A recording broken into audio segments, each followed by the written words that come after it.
right, you already know what it is, right? They call me Dutchy. 1/2 of Dutch and Spade, 1/7 for Major Figures, and you already know what I'm doing. I'm live in living color, plugged in with my man Darren. Podcast, you already know what it is, man. Make sure y'all tune in. This episode is going to be one of the greatest episodes because guess what? It's iconic because I'm an icon and I'm legendary. I ain't a legend, I'm legendary because shit's still moving. You already know what it is. Yay.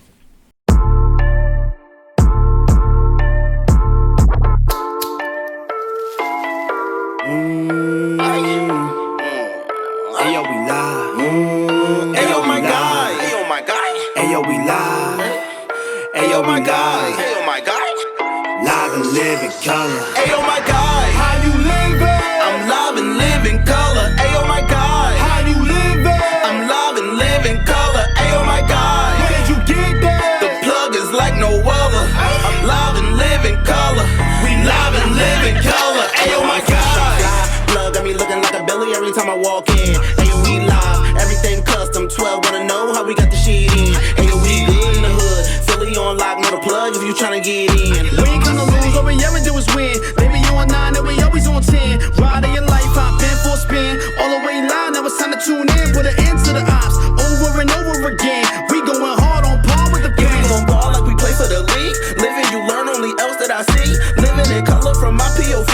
Straight off the couch, right on the screen. Oh my God, how you living? I'm live and living color. Toast to the culture, man. Toast to the culture, man. Salute to the culture, man.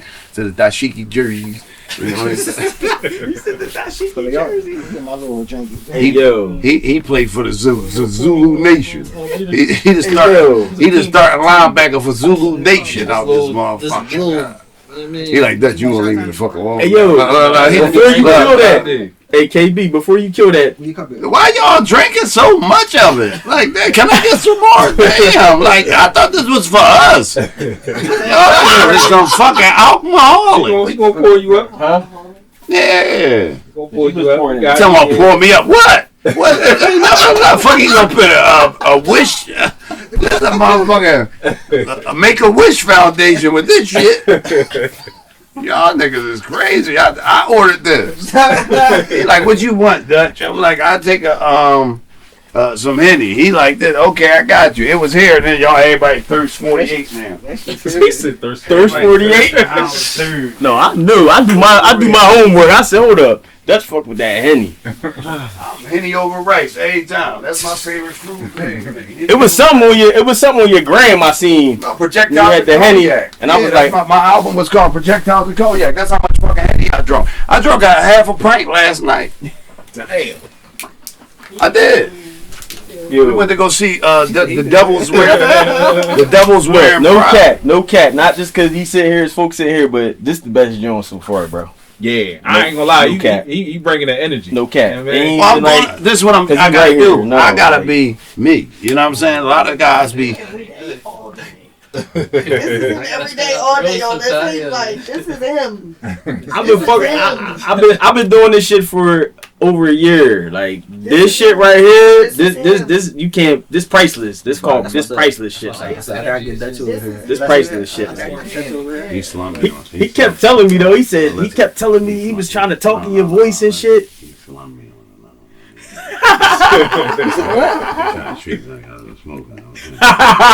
We'll talk about it after the show. Hey yo, it's fucked up. Nah, I did. Sorry for a picture of my dead mother, man. I'm done with your dashiki jersey right now.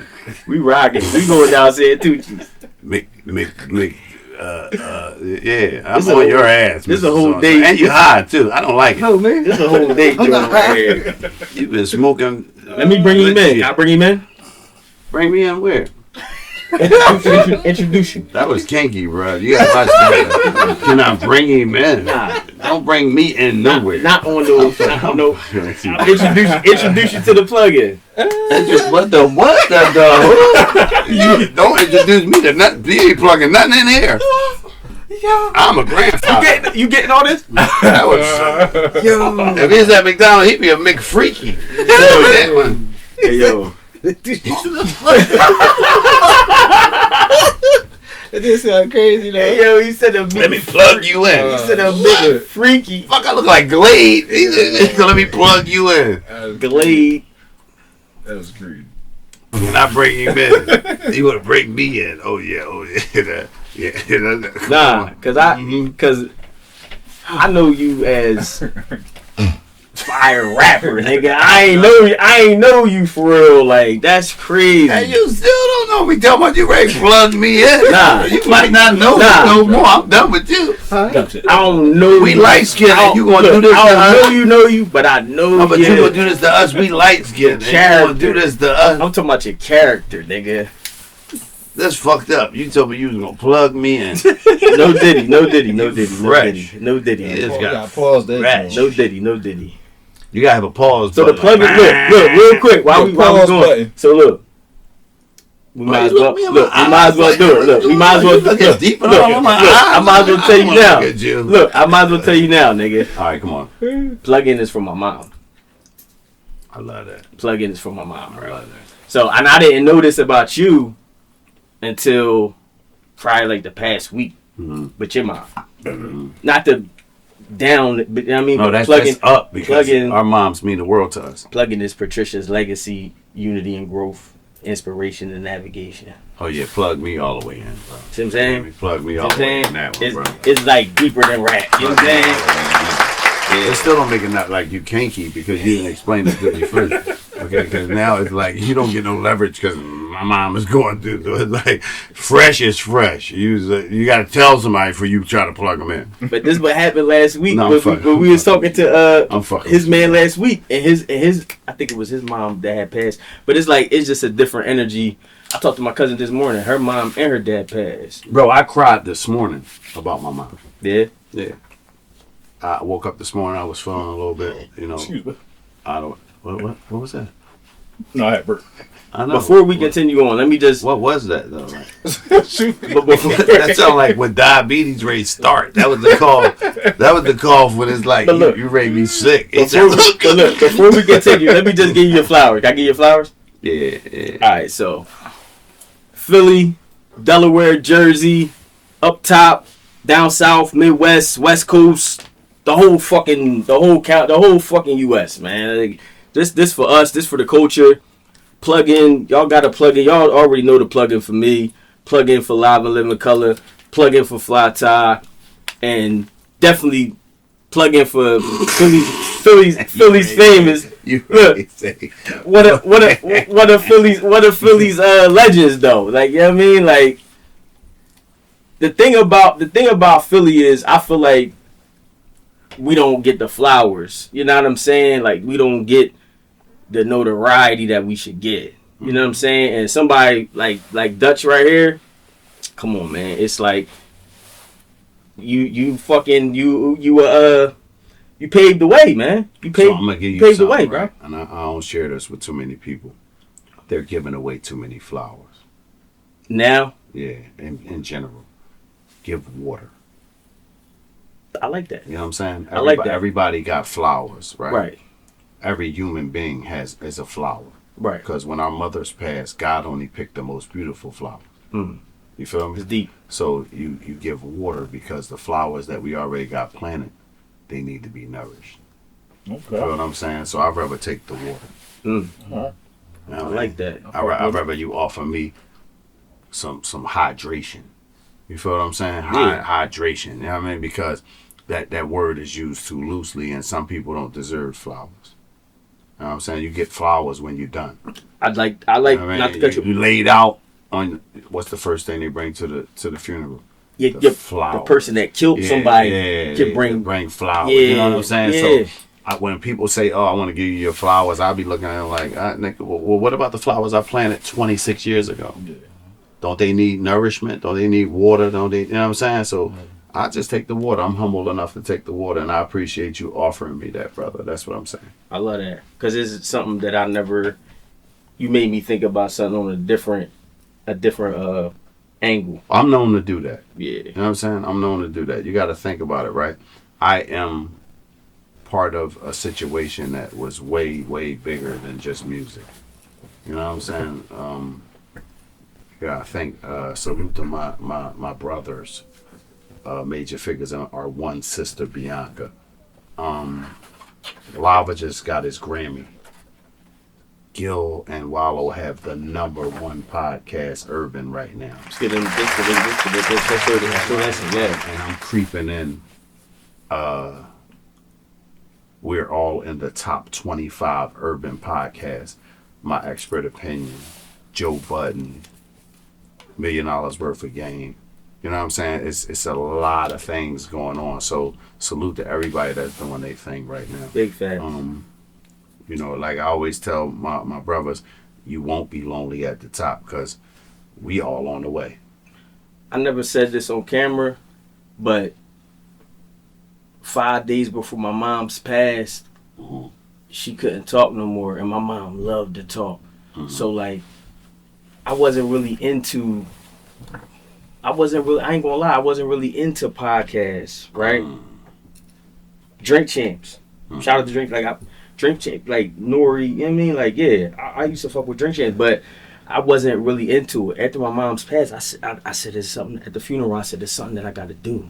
I didn't know what it was. And then my aunt was telling me about some BS that she was dealing with a couple years ago, and something hit me. It was around the end of the year, 2 years ago. The holiday time, right? So I said, Aunt Dolly, I said, we got to do a podcast. She said, let's go. But it was just all because she was telling me about this bullshit that she was going through in her personal life. What did your mom pass from? Cancer. So did mine. Yeah. So the cancer made my mom lose her voice. So basically, I'm the voice. You How know what I old mean? was your mother, if your mommy asked? 68. 68. My mother was 54. And that to this day still tears a big part of me away, but it also gives me strength in a certain way, right? The last 2 years of my mother's life, I spent with her every day, right? I left my home in Atlanta. I had a 5-bedroom condo, 2 balconies, and when it came down to it, none of that shit mattered when you're worrying about your mother. You know what I'm saying? All that shit is just, those are the tangibles. You know what I'm saying? Like I don't care about none of that shit. When it comes down to your mom, you give it all you got, and that's what I did. That's right. You know what I'm saying? So when you speak about losing a mother, you know how some people be like, I understand you. Yeah. They don't understand. They can empathize. Say that word. I can empathize with Yeah. you, but they don't understand what it's like, because if you could pick up the phone and call your mother, you will never understand what I'm going through. And I've been going through this shit for the last 11 and a half years. I seen that. I said, damn, this is, I think I said this to somebody on the phone. I said, 12 years. Like, it's almost 12 Bro, years. I lost myself. Yeah. Like, when the times where people, you know, seen me going through what I was going through, and you know, my image on social media, because I kept trying to stay afloat on social media. And that's not the best thing to do. You need to go holler at a therapist. You need to go holler at somebody. And I still haven't even done that yet. Like, I'm a little bit afraid, because when you open that doorway up, it's so many things that come behind it. You know what I'm saying? Like, man, to the people out there that's going to be watching this interview, honor your mother and your father. The road to paradise lies at the foot of your mother and your father. You know what I'm saying? Like, I know y'all may have things. Everybody argues with their mom. Everybody argues with the people that they got, you know, that take care of them. But when they gone, you're going to regret those times. You only get one mom, man. And you only get one life. You get one life. Yeah. You know what I'm saying? So the small things, I always teach my young brothers. I remember, just to segue into it, right? I remember riding in the car with one of my young brothers, and he was ready to throw something out the window, right? And I told him, no, don't do that. And he like, what you mean? It's only a piece of paper. And I said, bro, do you know that would stop you from getting into heaven? Littering. It's the small things that you got to pay attention to. Because you could do all right in your life, and then you get right there, get ready to go into heaven, and the Lord of your understanding will stop you and say, well, remember that time you littered? Littering is a sin. So you can litter in so many different ways. You can litter with your mouth. You can litter with your mind. You can litter with your heart, etc., etc. So you just got to watch what you do. Like you said, it's the small things, man. Yeah, the small things, man. So just you know, us being brothers without moms situation, I I hope that God gives you the peace that He's given me with trying to figure it out. We're gonna dive back into it, man, inshallah. But let's talk about the foundation, because you sound like you got a strong foundation. Your upbringing when you was a buck coming up in your part of the town. People that don't know, we know you from North Philly, so let's talk about growing up in North Philly and your part of the city. So it was a lot of moving going around. I say when I really understood what was going on, it was probably like 1988. 88, my mother, my father, and I, we moved to Erie Avenue. And 88, I started to, realize that it was a little bit different than where I come from. See, I was a mixed kid. So my father's from Puerto Rico, my mother's Irish and black, right? And me moving into that neighborhood, I would get picked on a lot because we just different. You know what I'm saying? Like when you different, some people accept you and some people don't know how to accept you. And it was okay because it built a strength.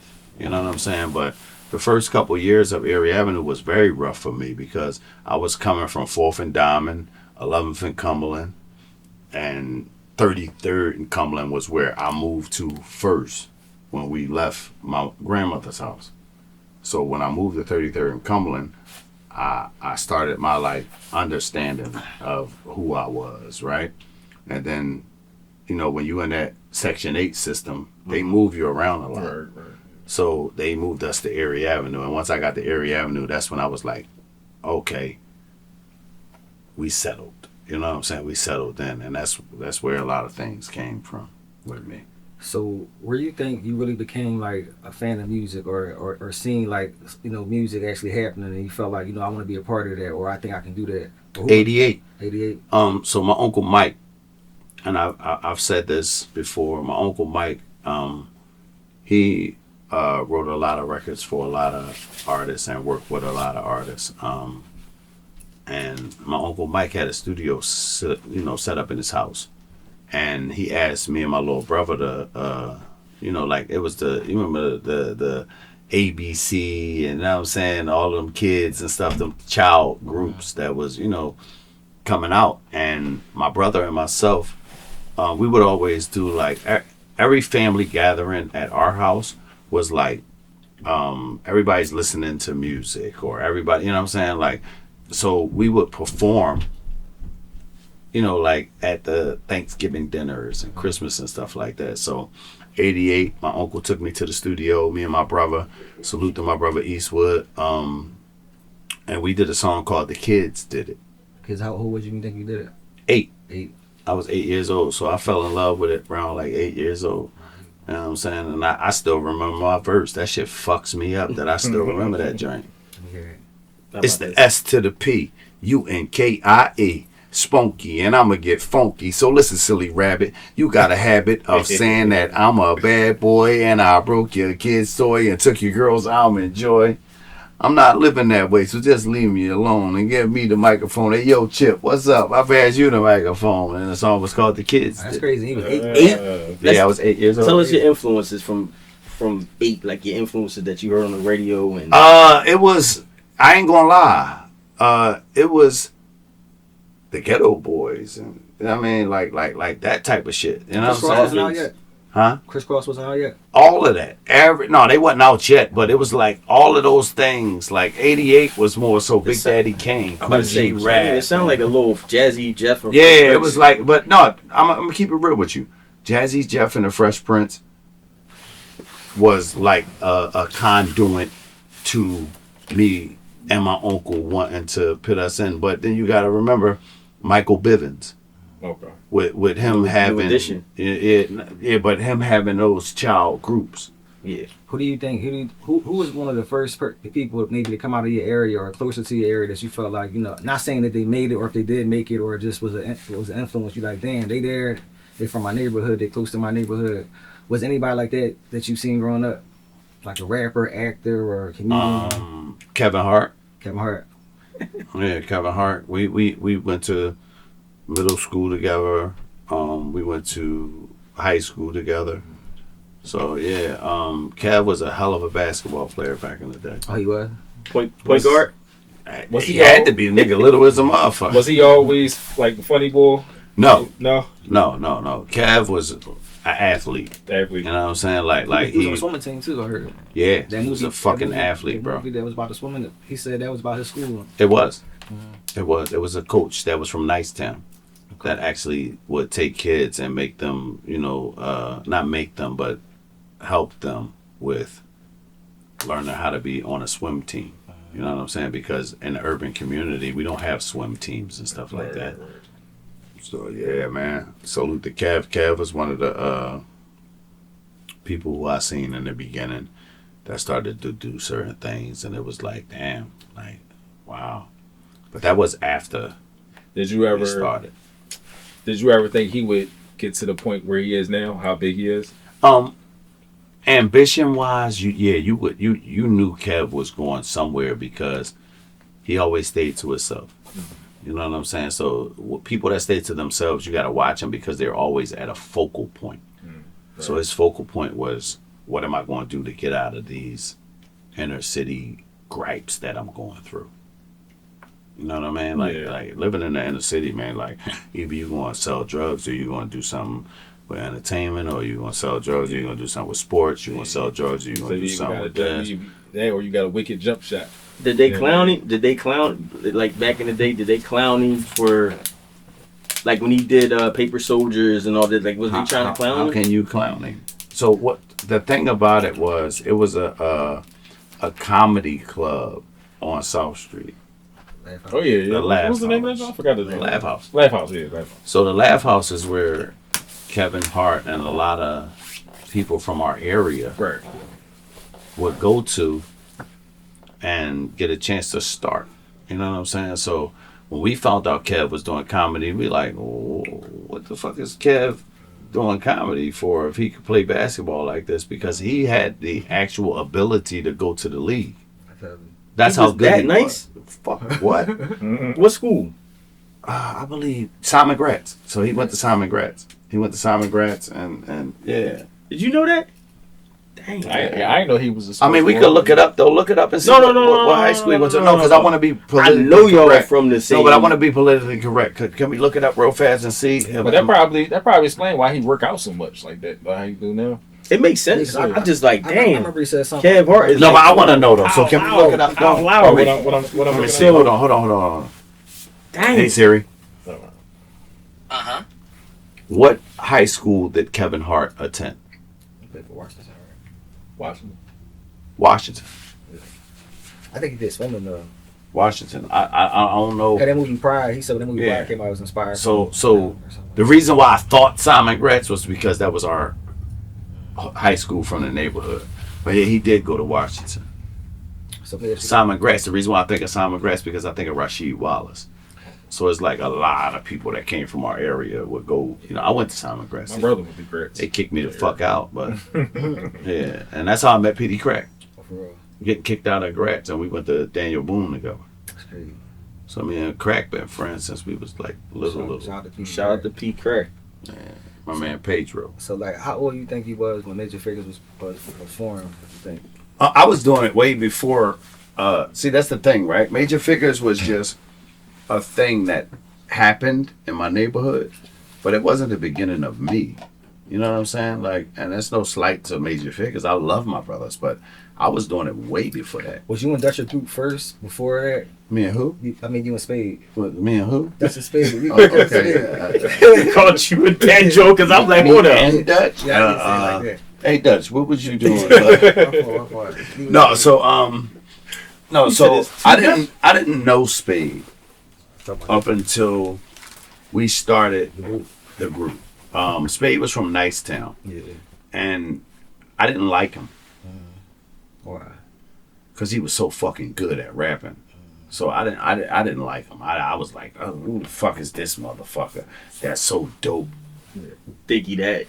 No, he ain't think shit. He knew- Spade is, you know, but my competitiveness was like, I don't like this, and we ended up to be partners. Ain't that a bitch? You know what I'm saying? Before we continue, I just wanted to real quick because I had heard a bar that he said the other day. Speaking of spades, he said, "Get rich or die trying." Do you think? Because I felt like 50 heard that shit.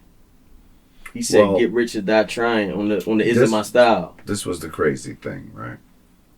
When we signed the entertainment with bitch ass um 50 was trying to sign over there with us. And I told and Spade told no, this nigga hot. We need, and it just didn't pan out. But yeah, 50 was trying to get over there with us. So he was already hip. He was already. I mean, listening. a lot of people are hip. They, if you can act like you don't know what's going on, but when it comes down to it, in our era, there was only a certain people that made impacts in our era. You know what I'm saying? The whole state property didn't make an impact in the beginning. It was Beanie Siegel and Major Figgas. That's who set the precedence for the generation after Cool C, Steady B, Will Smith. We were the ones that set the tone for that. Right. Like, So like the first time, the first time I heard y'all was on Beanie Siegel, the best of Beanie Siegel. Right there. My brother gave me the tape. He like, yo, well, that's not the first time you heard us. that's the first time I heard you. Like, No, but our tape came out before that. I'm telling you, this is the first time I heard you though. Like me, I was like 10 when I heard this stuff. That's the first time you heard it? Yeah, first time I heard y'all. Yeah. Wow. What was that, the Cosmic Cab joint? Off the Brother Man beat. Okay. The Brother Yeah, Man. Brother Man, That's the yeah. first time I heard you. The joint when he be like Beanie Mac. Yeah, that joint. Bruh, man. Yeah, off that beat. Beans Oh, was this is how you gotta understand that simultaneous. These things happen simultaneously. It looks like it's slow, but it's simultaneous. So I see where you're coming from. Yeah. That was one of the bigger. Yeah, for me, yeah. That time. tapes. You were being 10. Yeah, I was like 10 or 12, something. God damn, nigga, how old you? 12, man. Like, cause I remember like my brother was like, yo, cause we thought we had thought Mace. We thought DMX was signed with who was it with Rockefeller at the time, whatever. DMX. Yeah, that's what he told me at the time before he went with. And he was like, these guys are major figures. Cause he kept saying Gilly sound like Kiss at the time. And I was like, you think so? He was like, yeah. He said, listen to him. He sound crazy. He sound like Kiss. And like, I was in Logan around my mom way at the time, and I remember he had like the tape or the CD. That's the first time I heard the Birdman beat. Like Spade, come on, when the war's on, we loading up the 3 pound, the pop volley. I think y'all killed that beat more than anybody. That was the beat I felt like everybody went on at that time. That was like the Millie beat for that time period. You know, I feel bad because the guy, Slim Cutter Calhoun, and all them guys that had that record, we kind of fucked that up for them because I couldn't remember who it was. yeah, nobody I just remember it was down south beat. didn't want to hear that anymore, and we didn't mean to do that. It was just Cosmic Kev is to blame for that because Shout out to Cosmic. shout out to Cosmic because Cosmic put that motherfucking beat on, and the crazy thing is, it was me, Spade, and Charlie Baltimore who was on the first people to actually tear that joint apart on the radio, and we were coming from Funk Master Flex show, and we hurried up and rode from Funk Master Flex to Philly, and I didn't know what I was going to say. So a lot of the mistakes that I even made on there helped out a lot of other artists, Jay-Z included. You know what I'm saying? Like, I've spoken to Hove, and Hove has said subconsciously because of that freestyle, that's where the Jigga Who came from, because I said Dutchy Man what, Dutchy Man huh. So it was like, it wasn't like he stole it. I don't want to say he stole it because that's like slandering Hove. I don't want to say that, but I want to say that he did tell me in Interscope when he was president of Def Jam. I came up there for a meeting with Steve Stout, and when he was getting off the elevator, and at that time it was like a little bit of rough stuff going on, and he was like, damn, but you want to fight me? I'm like, yeah. I'm like, yeah, I want to fight. And he was like, man, come to my office. Like, Hove is so smart. You know what I'm saying? Like it's just, you know. The nigga was dressed up. Yeah, he's smart. You know what I'm saying? And what I thought it was, it wasn't. It was just how the game go, and now that I know how the game go, I know how to deal with it. You think he manipulated a lot of the shit though, like with the Chris Flow and? No, I don't think he manipulated anything. I think he did what he had to do to survive in this business. You got to remember, everything has a. One of my favorite artists right now, Fuego Bass. Shout out to Fuego Bass. He said, they say I sound like Kiss, they thinking it would slow me. Till Kobe used Mike O shit to win them trophies. That's me. You know what I'm saying? That's me. Like that's you gotta look at it. Everybody does something that somebody else did to get through. Right. I agree. You know what I'm Just saying? like now that we on that, right? Like I feel like Jay-Z was inspired by a lot of things that the Figgas was doing. Like I don't know if I seen this. Philly. Yeah, Philly. Because I seen this interview. I don't know if you said it or somebody said it that y'all had like clothes that said figure wear, and then after that, rocker wear kind of came out. No, that's not. I can't. Glockaware. No. It was Glockaware. Glockaware was a company that actually made a few Major Figures t-shirts. Those Major Figures t-shirts was just us wanting to wear something with our logo on it. We didn't know about branding at that time. So, you look at it and you like, damn, we Major Figures, let's wear our logo. Our logo was probably one of the most iconic logos to come out of Philly. We were the reason for the state property clothing and things like that. Yeah, you remember Lil Wayne had it on Go DJ video, right? He had the chain on it, Go DJ video. I was actually at Go DJ video. Yeah. Me and Gil went up to Ohio where they shot the movie Shawshank Redemption at.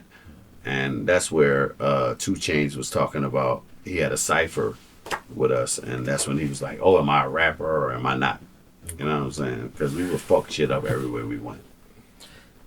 Do you remember any like any ciphers or battles that was like legendary ciphers like before camera phones was around that might have been around like any like Major Figures versus Rockefeller versus Bad Boy versus like any. It was never us versus nothing. Not versus it, everybody's because I'm gonna tell you this, and me and Bleak always have this like back and forth, and Drag On always had this back and forth.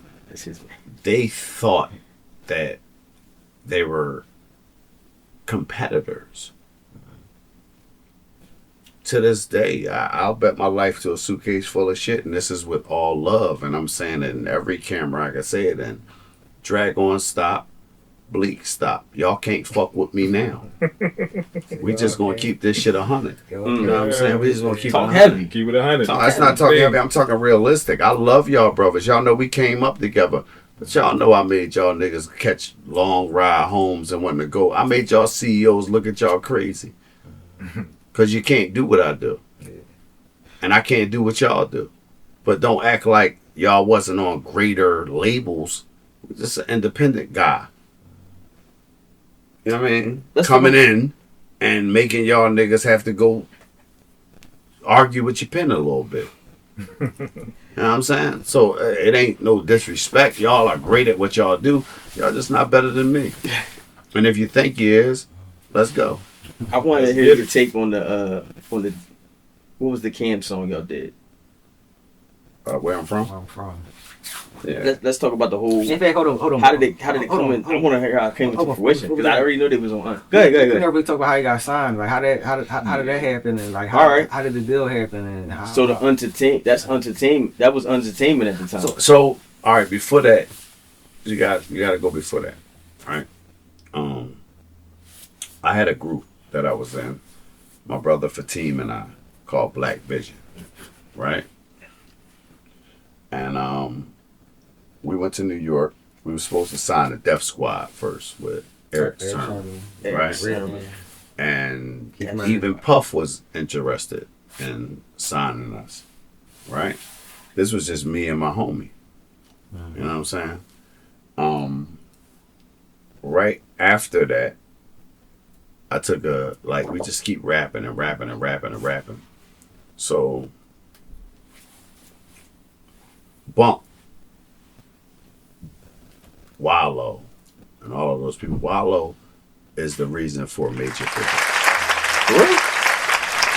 Yeah, Wallow, that was his idea. Shout out to Wallow. Shout out God to Wallow. damn. Yeah, that was his idea. Shout out to Wallow. Him, Man. Gil, Dirty Reek, El De Niro, and Rick Lowe, they were the original Major Figures. You know what I'm saying? Wallow ended up going to prison for the first time. And, well, meaning when I say the first time, as an adult, he went to prison. And when he went to prison, Gil kept rapping. But, you know, as we see, Gil is like one of the most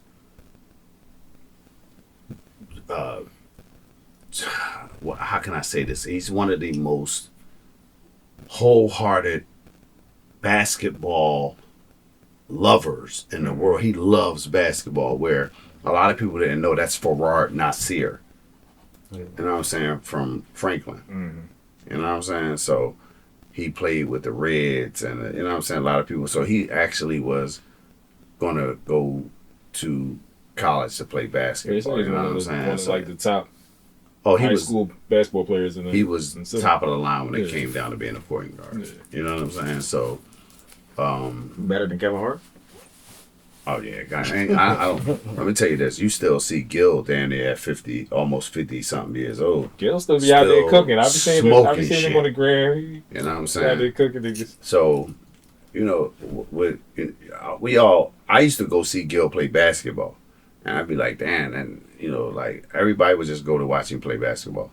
To see him transition into a rapper, and it's like I would go past his crib with my homie Fatim because they would trade like polo shirts. Like Gil would buy a bunch of brand new polo shirts, or Fatim would buy a brand, you know, and they would swap it out for colorways and things like that. So that's how I met him. I didn't meet him through rapping. I met him just being Antonio from Erie Avenue. You know what I'm saying? And then I was rapping, and I would put out little tapes and stuff in the neighborhood, and Bump, after Wallow went to jail, Marcus Graham and all of those people. Marcus Graham was the guy who was putting together all of the Major Figures tapes. So Bump came down to my crib and was like, yo, let me get a couple songs from you to throw on this joint.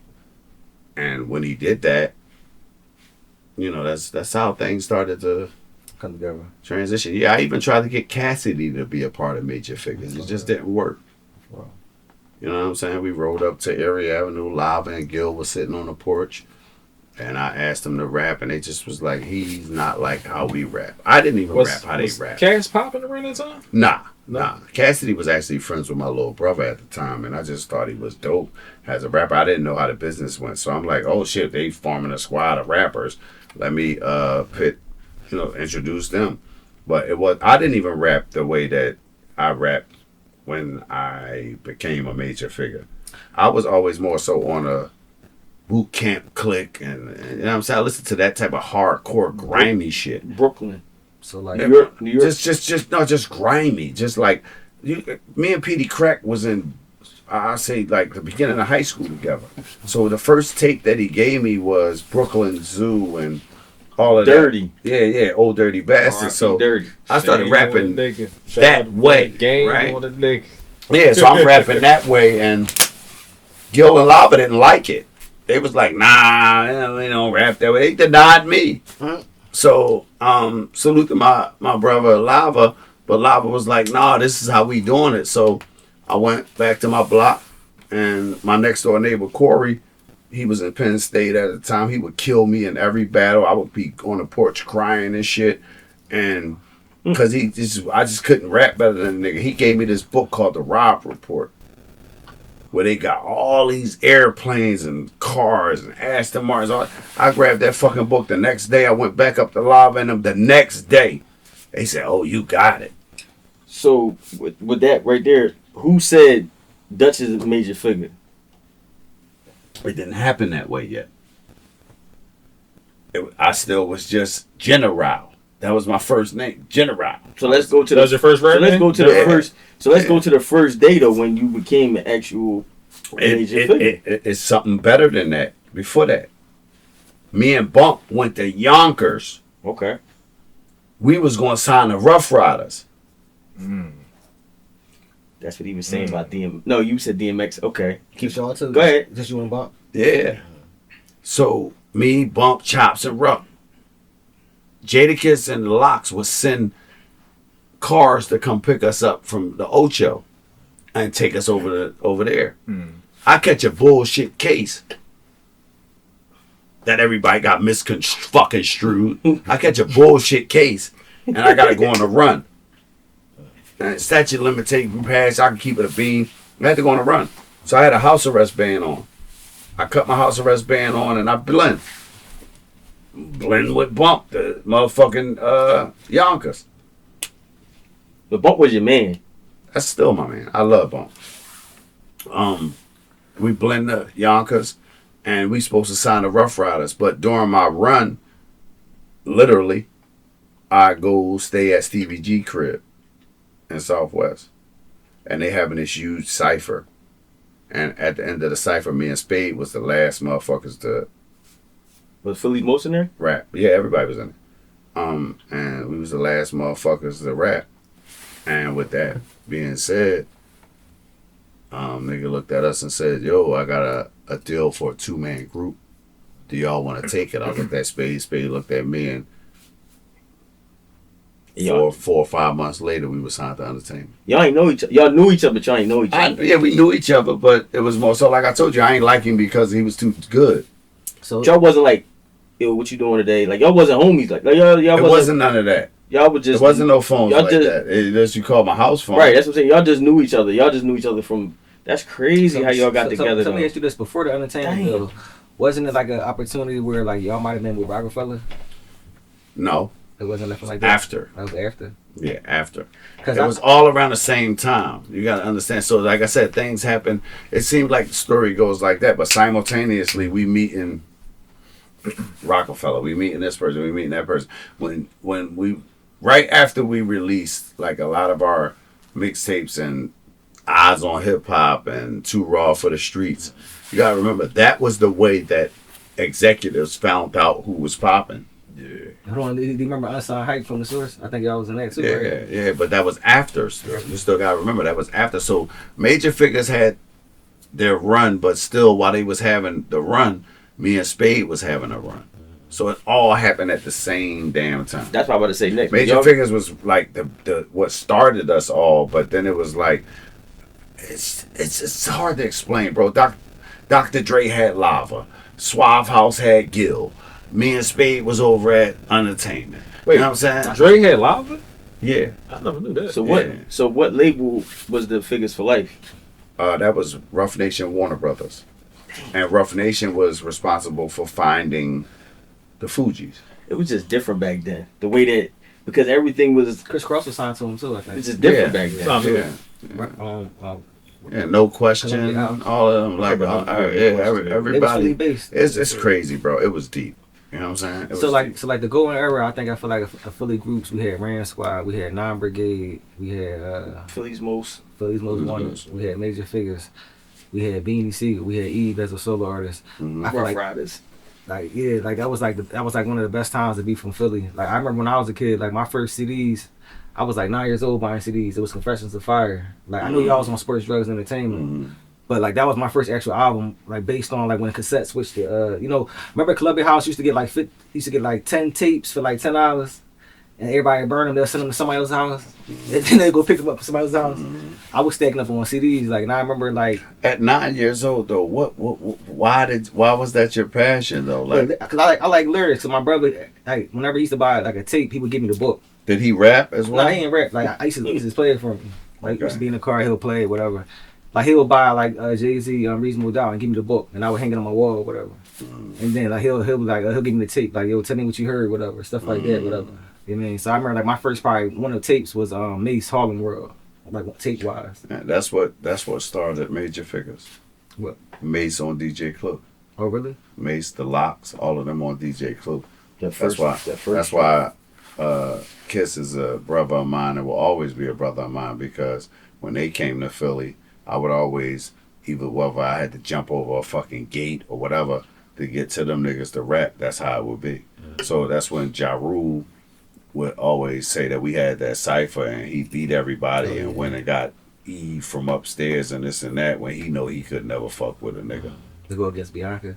Yeah, he was, yeah. How- If he was a cartoon, he'd be the Lion King. Like Ja Rule fucks me up with that. Like, bro, you had some great. You are a great single album maker with the holla and all that. You dope artist, but when it comes down to being a gritty, back and forth rapper, Ja, you can't fuck with us, bro. Stop. Not a Philly person. Stop, bro. Stop eating Cap'n Crunch for breakfast, man. You're tripping, man. So look, did this battle happen before or after the movie The Cookout, where y'all was seen together? Oh, that was way before, and That was before and then the Cookout undirected that, so that's why it looked, he was trying to put me in the world of, you know what I'm saying, and it was like, okay, everybody be, oh, you let Ja Rule take his niggas, y'all do know that's a fucking movie. Right. Like, those wasn't even my sneakers. It was fucking production. Like, it's y'all goofy over rice ass out there. It's like he didn't even feel comfortable doing that part. Like, Man, y'all did some shit where it was like we all was trying to just get into acting, and I don't mean this in a disrespectful way. I just don't think Ja's better than me, and I just don't. So now you got classic verses. I just don't think he's better than me, and if he do, once again, that's another person on the list. Let's go on the roof and figure it out. I don't think you got it no more, Ja. I want to know why you ain't never do a joint with Petey. You high as the cable bill. Me, Petey Crack, and Shaheem the Rugged Child have a record called Lil Stereo that's been out for the last 5 years. I'm late to the party. All right. You late like Jimmy Kimmel. You know that joint? See, look. He Well, late. I mean, He late. we He only late. had damn near 150,000 on World Star with that. You And said Shaheem from yes, Wu-Tang? yes. Okay, check that out. What? Oh yeah, damn. Oh yeah, we gonna play that in the. We gonna make sure that's gonna be playing as he said that. You Shout out really to didn't know You know what I'm that? saying? Bro, I'm hip hop bored. Wow. I'm hip hop bored though. Like, Yeah, when you hear that, me and Petey, ooh, you gonna lose your fucking mind. damn, I feel bad because I said that. All right, the other thing I want to say is I want Kyle to get all his shit off. Figures for life. Pause. I was thinking a couple days ago. Does this make this? Was this like a? Pause. Does this have anything to do Pause. with? No, seriously. Pause. Say pause. Pause. All right, because you want Kyle to do what?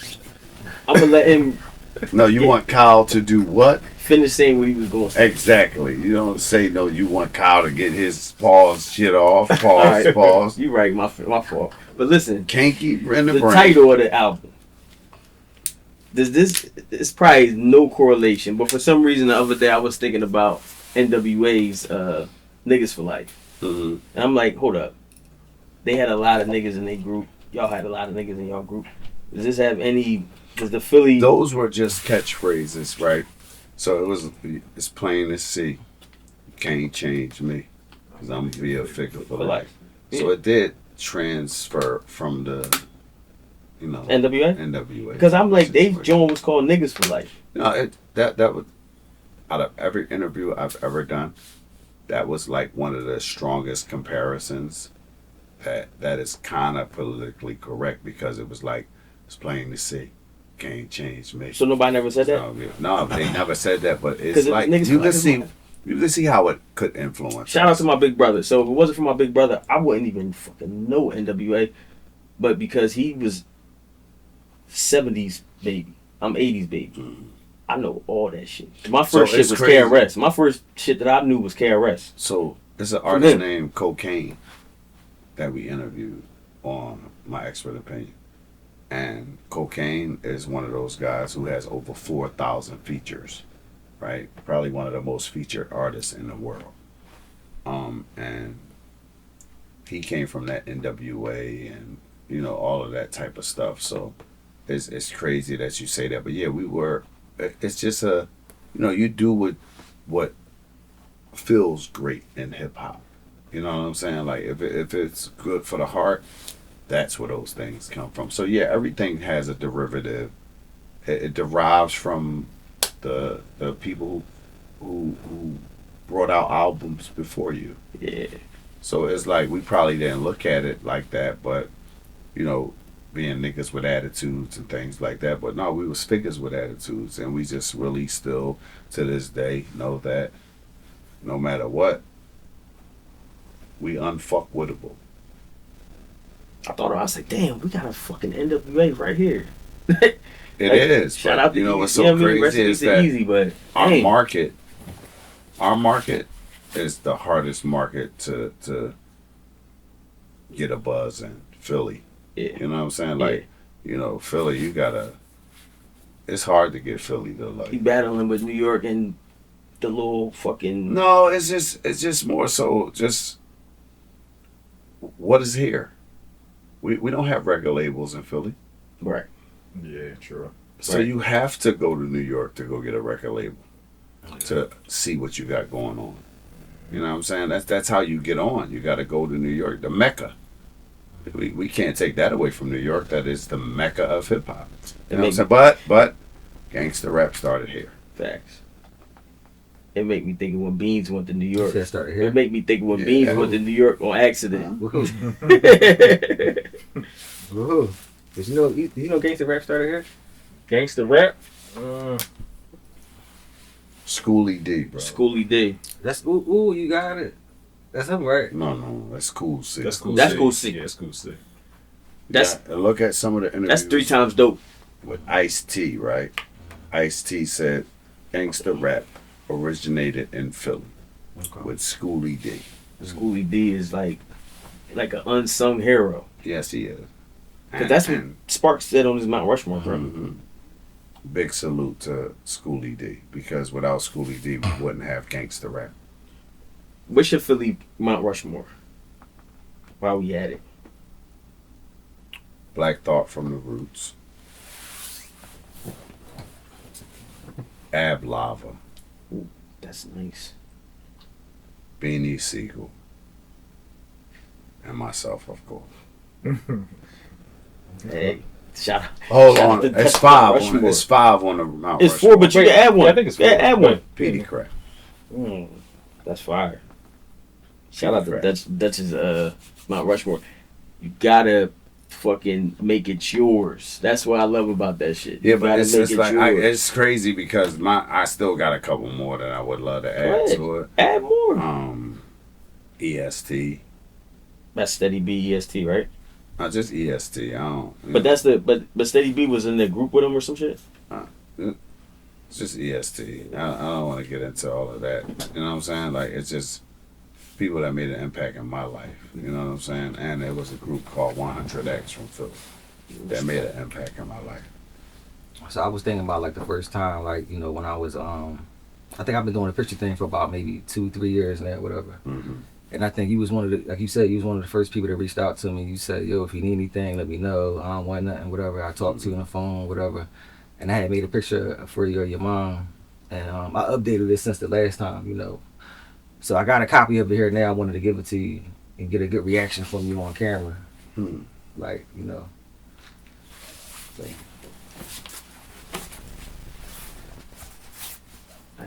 That's hella major right there.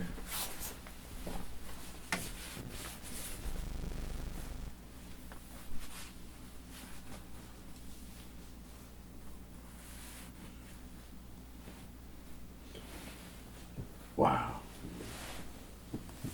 Wow.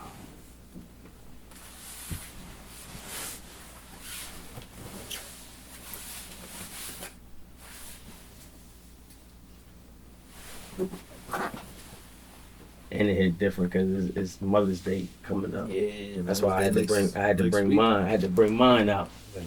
Coming up.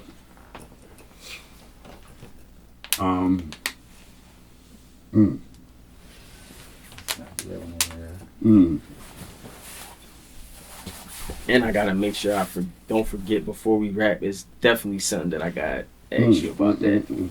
Look at this, y'all. It's beautiful. Look at this. It's Mama Dutch right there. This is Mine up. this is the reasoning for everything that you have ever gotten from me, this lady right here. She believed in everything I did, right or wrong. And I mean, you got my children in there, you got my sister, my brother in there. Wow, man. That's me when I was shit, I ain't even know who the fuck I was at that point. I was a baby, man. This your mom right here, right? Yeah, that's Mom Duke, man. No That's- disrespect, she just remind me of Queen Live right there. Yeah, she do. everybody Right would there. I see always her say right that. It's That pic, just that crazy. one picture right there. So you know what's so crazy? This picture right here, my mom took a selfie in '87 with a Polaroid camera, and that's where that came from. Yeah, it's like, hold on. Damn, bro. Love you, mama. Wow. You got my mom. She was 17 years old right there. That's my father. This your mom right here? Yeah, that's my mom. She I was. thought that was your daughter. That's why I put it. Ah, that's my daughter. That is my daughter's face. But yeah, my mother's. That's yeah. Wow, man. Shout out to all the moms out there. Yeah, man. Happy Mother's Day to all the mothers out there. And one thing I could always say, if you got a mother, love her with everything that you got in you, because one of these days you're gonna need one of these to remember her by. So make sure y'all tap into Live and Live in Color on Instagram, and get this popping for yourself, because what happens is these are things that are timeless. Images are timeless. It's priceless, man. You know what I mean? Images don't. Oh wow, wow. You really outdid yourself on this one, bro. And wow. Damn, it's just so many layers to this shit. It's like this picture right here of me looking into this picture shows me looking into my mother to me, and family, and you know, just her holding my child, and oh wow, man. Come on, let's get back to this interview before I be in this bitch crying over Rex, man. Damn. I wanted to. Why would you do that? So nice and your mirror. Like, While we there, we might as well just get it all out right now. I want to talk about what I seen what you post last night. With Shahada.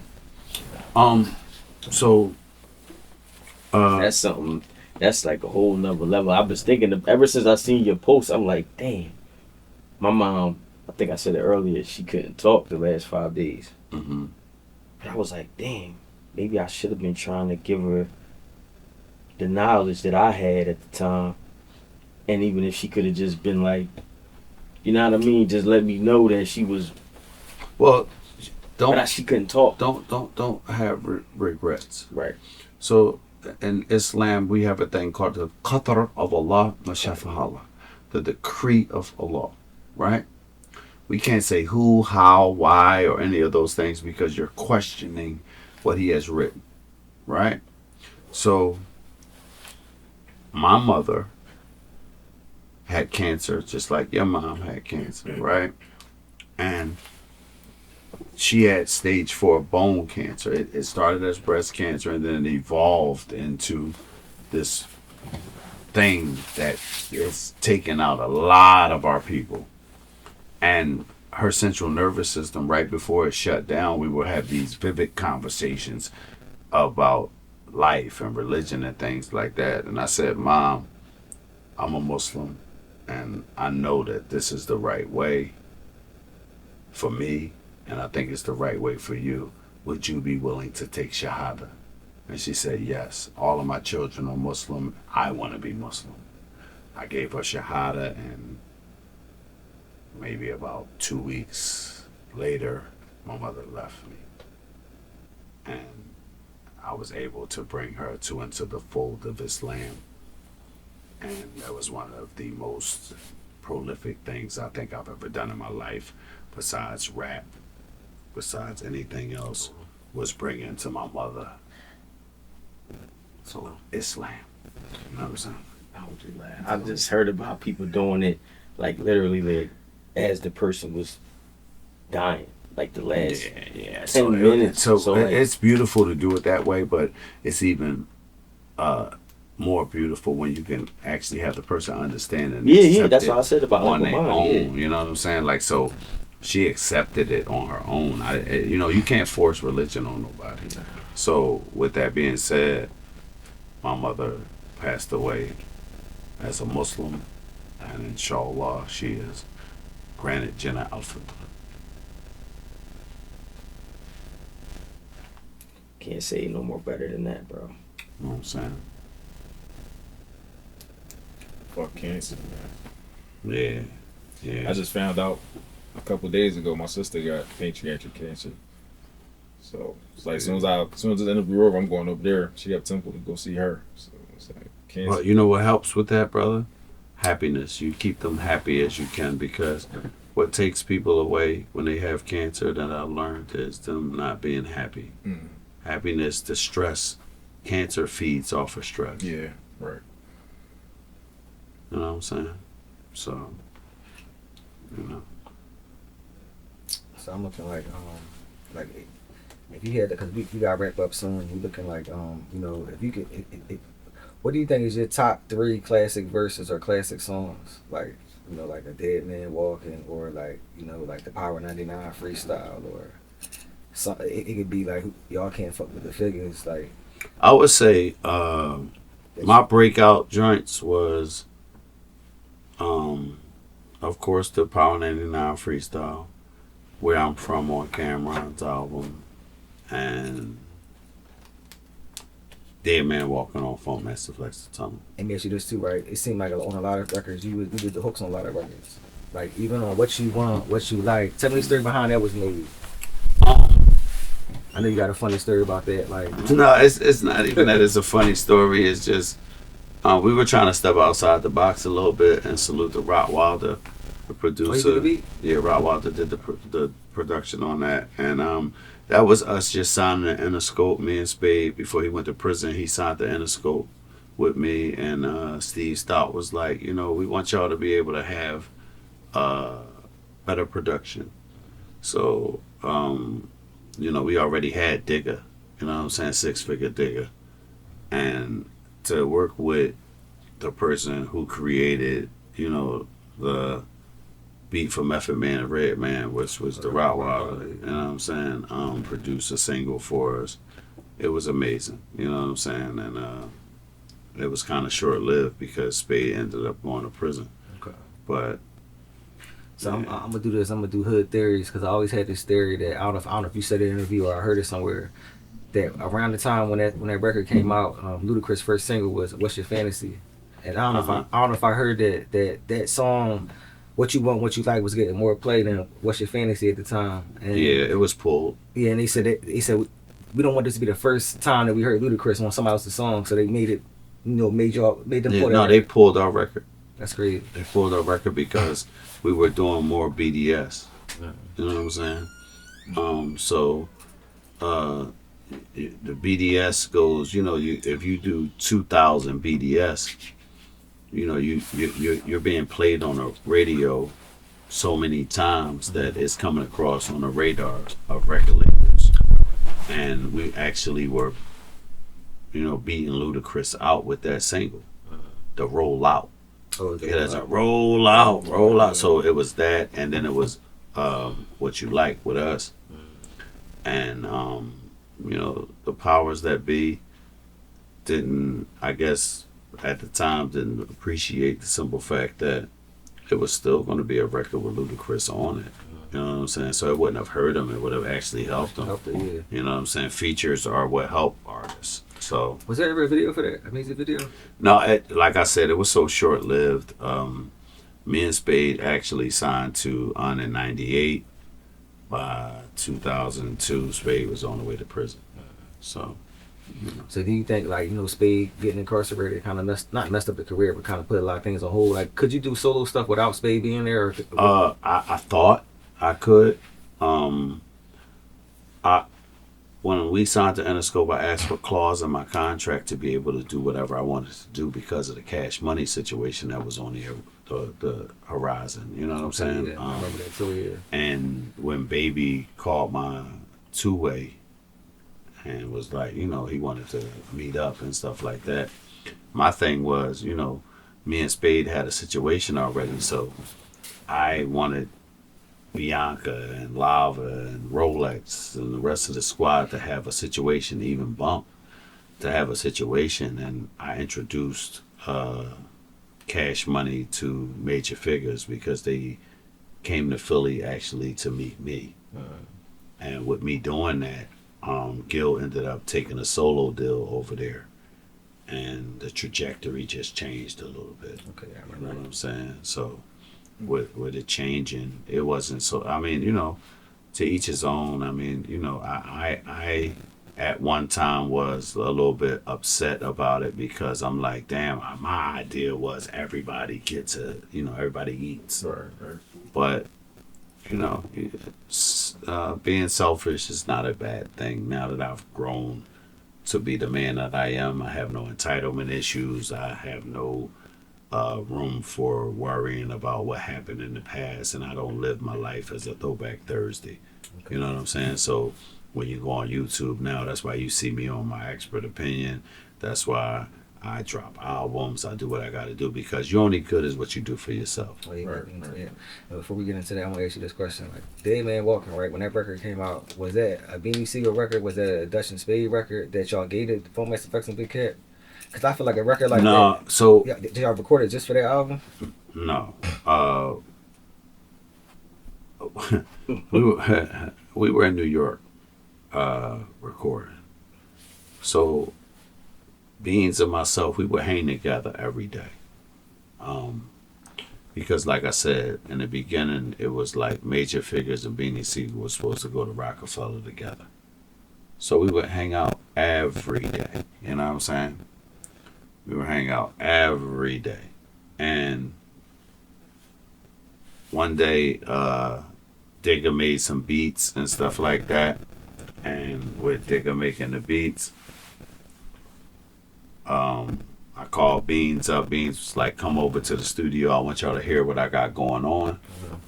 And he played me Die, you know what I'm saying? You know, all of those records. And we was like, yo, why don't you come over to the studio with us? And, you know, we do a record. We did a record that was for me and Spade's album. And then it got sent out to Funk Master Flex. And That's how they hear. Dead Man Walking. Yeah, it's a classic album. I mean, classic verse off of that. And none of us wrote no verses You or guys none of went in that. We freestyle. just went in there and no, it's never, it's not, nothing was free. Okay. So we just went in there and did what we had to do. That's the. That So- is the I want to know what happened with Wayne though. What you mean? Like 15 more months. it was like something like he was y'all was with Cash Money. I'm just trying to get clarity. Like, you know, people just say shit, but like the Cash Money shit. Like, was y'all with them? Like, what happened? Like, Well, Baby is a friend of mine, right? Salute to Beatrice. That's what I call him. You know what I'm saying? Brian, Bubba. You know what I'm saying? Like, so like I said, I didn't know where this shit was going. We all got two-way pages. One day, shit come through my joint, #1 stunner, and I'm like, who the fuck is the #1 stunner? And I called the number back. It was a 504 number. I called the number back, and it was fucking Baby, and Baby was like, we on the Cash Money Rough Riders tour. I want you to fly to Ohio. I want you to meet everybody, Juvenile, Wheezy, yada yada. Because Wheezy was more so like a little brother to me. Him and Turk was like little brothers to me back then. When I say that, it's no slight to them, but it was just like we were a little bit more advanced than them when it came down to, you know, just our area and their area. You know what I'm saying? But then you see what happens. Wayne turned out to be probably one of the best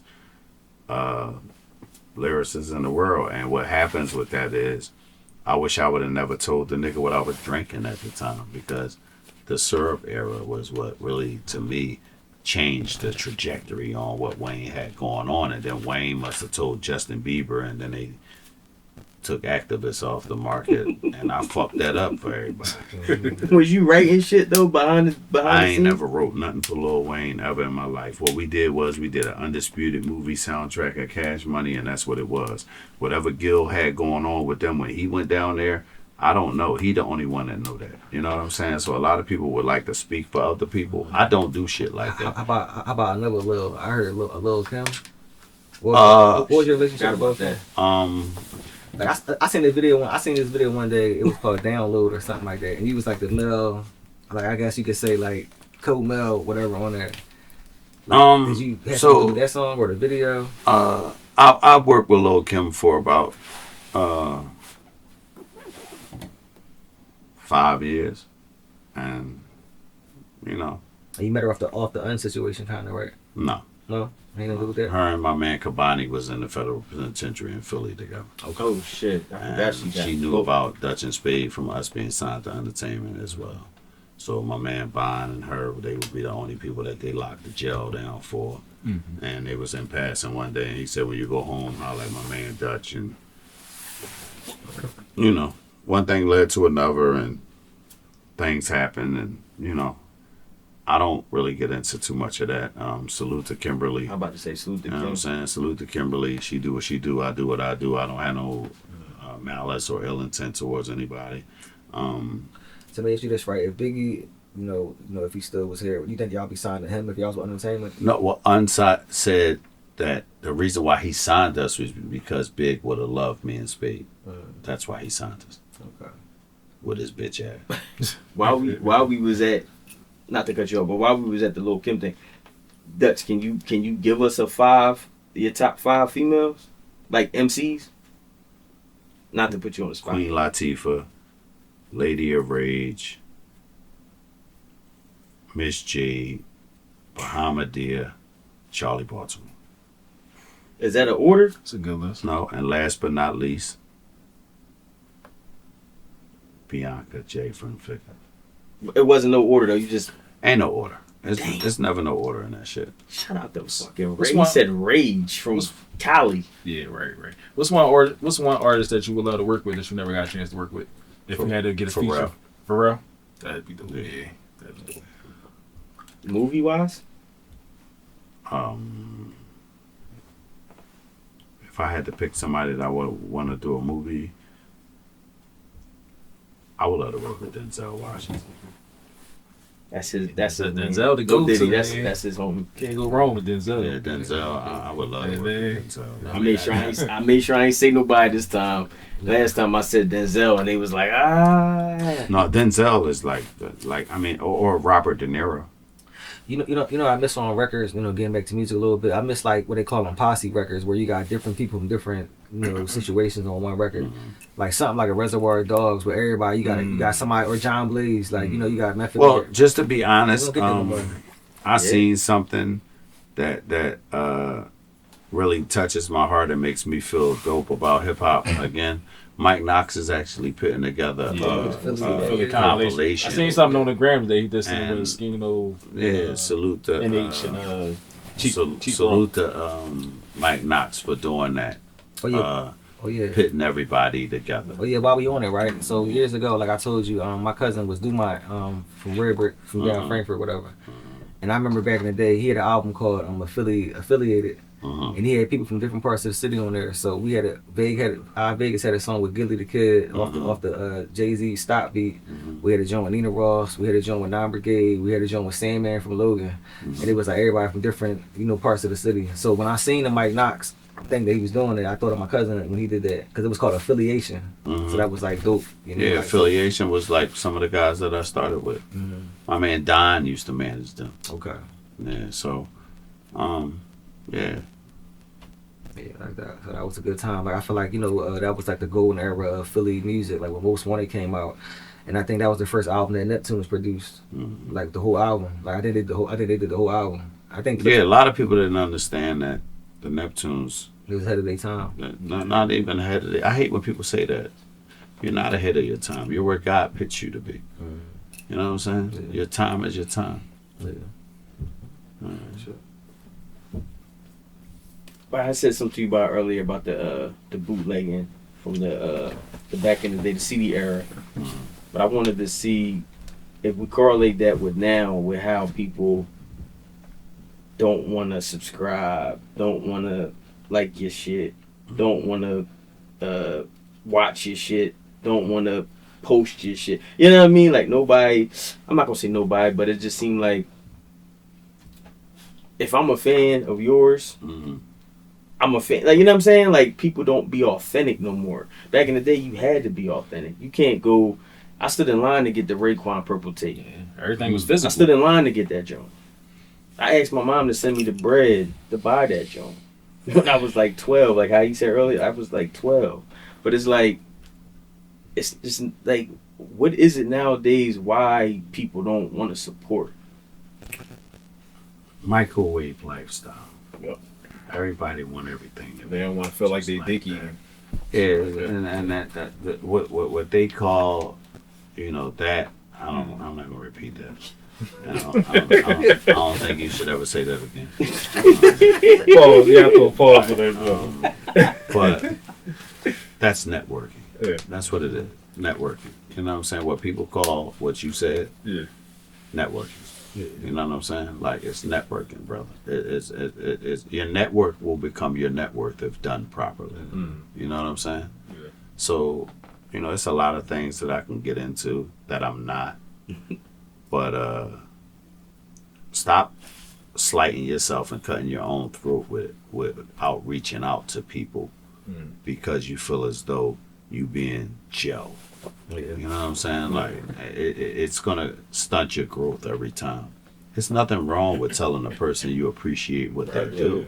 Like, it's not You know what wrong I'm saying? being a fan, Because you know what I mean? the same way somebody will run up to Michael Jordan, LeBron James, rest in peace, Kobe Bryant, salute to my brother Allen Iverson. It's a lot of, you know, the same way you'll run up to an athlete, you can run up to a person that do music. And just the way y'all made me feel when I came into this place with having, you know, originals, one of ones, and like before these, any Major Figgas tape that you got came from Major Figgas. We would sit in a hotel room and burn every copy and put the plastic on the copy and melt the plastic and, you know what I'm saying, get it to so y'all can get it. So, you know, like, a lot of hard work went into it. You know what I'm saying? So, you know, just, you know, like I said, nobody wants flowers. You know what I'm saying? We want water. Let me ask you this. If there was three things, right, career-wise, that you could do that you want to leave here, like, I'm going to say one of them, like, do you think there's any chance that y'all will ever record a Figgas album like this at this year or this age? We actually started recording another one, and Spade went to jail again. Okay. You know what I'm saying? And I can't say yes or no to that. I know For it, though. I know that I would be elated to go in and do something else.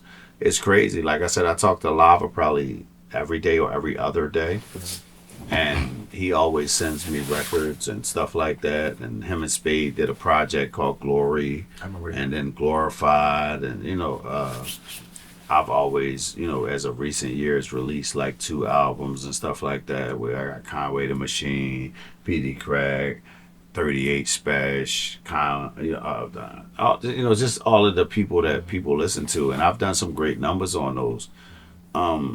Yeah, I would love to do it though. I would love to do Major Figgas part 2 or 3 of the album that we released. But in the space that everybody's in right now, creatively, I just don't see it happening because these record labels today are not going to give us what we deserve. And I believe that, man, they would have to give up $10 to $15 million for us to come back and do that type of stuff because that's what everybody else getting.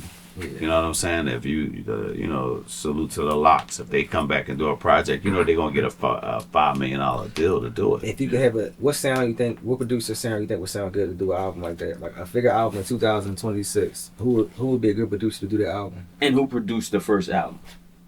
We had a lot of producers on it. It's not one person I can name. It was It was a plethora of people that were a part of that. If I could say for the new Figgas album, we would have to go, and I keep saying it because I love this guy's production, but we would go Pharrell, we would go Kanye West. What about Swiss? Like Swiss? Of course Swiss, of course Timberland. People that understand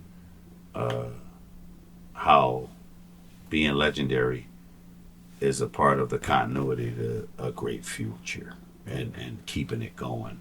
I watched a new Hove interview, and Hove said, you know, if you rap your truth and you keep going with the way that you are, that's why the Clips' new album is Grammy Classic. winning and Grammy nominated, because they didn't change the trajectory on what they were doing. And it feels like an album when you hear it, like you that album feel. Yeah, I mean, albums ain't albums no more. You know what I'm saying? There's a bunch of single stuff going on. Yeah, right. I wrote that, not to cut you. I wrote that about the Figgas album. Like, it still feels cinematic. Mm-hmm. It still feels like if you a hip hop junkie, you know what I'm saying? Like, it still got that cinematic feel. Well, some of the records on the Figures album was us in the studio creating it, but a lot of them joints was, oh, you at the studio right now? I'm gonna pull up and I'm gonna come. I mean, lay my verse. Dead Man Walking was Spade's solo record. No. I Love Being a Gangster. I'm so sorry. I Love Being a Gangster was Spade's solo record. I called his ass and I said, "Where the fuck is you at?" And he like, "I'm in Philly." I'm like, "What? You in Philly?" I'm in New York at the time at our apartment. And I'm like, "I'm on the way to Philly." So I called. I got my homie pick me up at Madison Square Garden. And I shoot back to Philly. When I get in there, Spade got this I Love Being a Gangster shit going on. I said, "Oh, you might as well take one of them verses off of there, because I'm jumping on that motherfucker." Brody. Gil heard that motherfucker and he said, "Oh, I'm jumping on it." And then we just put it on the album. But Spade was the one that was, I Love Being a Gangster and all that shit. That was his mind. You know what I mean? Spade, man, listen, still one of my top. Yeah, top monster. Yeah, Spade You know what I'm saying? represents. Spade's a monster. So let's get it. Can I ask my last question about Spade? Why he was just saying that? On that, I think it was I Love Being a Gangster. He said, "In my lifetime, I sold 1 million worth of vials." Mhm. That got anything to do with Hov? Because when he said "in my lifetime," I'm just catching all this shit though. I'm talking about, like this See, week I've been catching this no, shit. I get it, but in my lifetime, I sold 1 million worth of valves, crack valves. I know what he was talking about. Yeah, but it's just, no. In my lifetime, it's just, It just came out like that. it's just. I be just like I don't. little It stupid shit. didn't have nothing to do with that. All He right. probably saying that because, like you said, he No, mentioned. living in my lifetime, I sold 1 million worth of valves. And his short life, that at that time we were young. Yeah. So in his lifetime, he's sold 1 million worth of valves. He was just saying that he was a great hustler. Yeah. I just was just picking shit this week. I'm like, I'm 40 now. You know what I mean? That's back when I was 20. So I'm like, damn. I'm just picking shit out. I'm like, I'm probably wrong, but let me just pick it out. It's not wrong. It's just sometimes we have a tendency to read into things, and sometimes things may come to you and it'd be like, oh, does that? So that's why. I would have never thought about that 20 years ago. But that's a great part of being a journalist. You think of things, you ask questions, and you get answers. So to answer your question, didn't have anything to do with Jay-Z. It was just him being Spade. Fire. That's, I mean, fire. So look, right, you know, like, That's what it is. so like the first time I made a picture for you, you know, I had woke up and I had watched the Mad Pfeiffer interview, and it inspired me to make the unentangled picture that I had made. You know, the picture of your mother. I made a picture. I think I made another. I can't think what the other one was. I think with all the Philly artists on there. Yeah. And you had reposted that too, and that's kind of how we first started talking. Like, you know, I feel like, you know, I see that you on Mad Pfeiffer now. Like, you know, and that's kind of how I first started seeing you. You know, recently in recent years. You know, how did that come about? Shout out to my Falcon. So Math and I had did an interview on Math Hoffa about 4 years ago, 4.5, 5 years ago. I did my first interview there, which I thought Esso and Heineken were a part of the show, but Esso actually used to manage Rottweiler. Okay. So that's how I met him, and I thought he was a part of the show. He wasn't.